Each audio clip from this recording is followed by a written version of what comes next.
You're watching Today 6 on your side at 10. A single Christmas gift from a father sparks a journey of discovery decades later for a Boise man. It's all about a very old Army helmet, a bunch of curious teenagers, and a man who is determined to find a mysterious soldier named Malone. Don Nelson has the story. To write not so much just for me, but to encourage other people about their lives. The name Dennis Mansfield may sound familiar.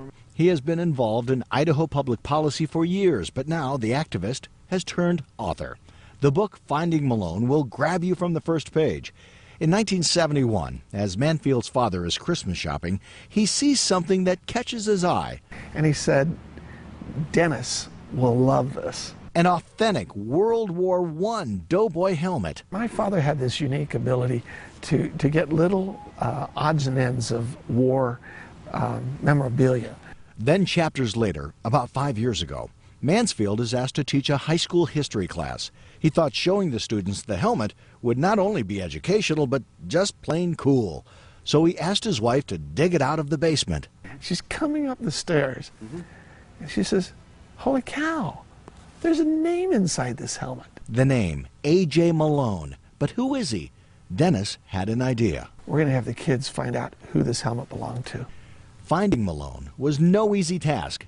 There's no cross-reference to him in World War I, and that's when a student said, wait a minute, why don't we research the helmet instead of the man? Bingo! Apparently, World War I helmets were stored away and passed out to enlisted men years before America was pulled into World War II. And after more research, the students not only found A.J. Malone, but learned he fought in almost every major battle. He was at D-Day. He wore it as he came in on the first wave. He was in North Africa. He wore it while he tended to the sick and the dying.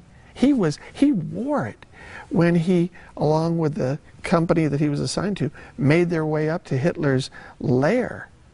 And he wore it when he walked into Hitler's bedroom. But their school project wasn't over. Finding him was one thing. Tracking down his family was a whole other deal. Through hard work and a little luck, they located family members back east and made the call. And your father wore it in World War II.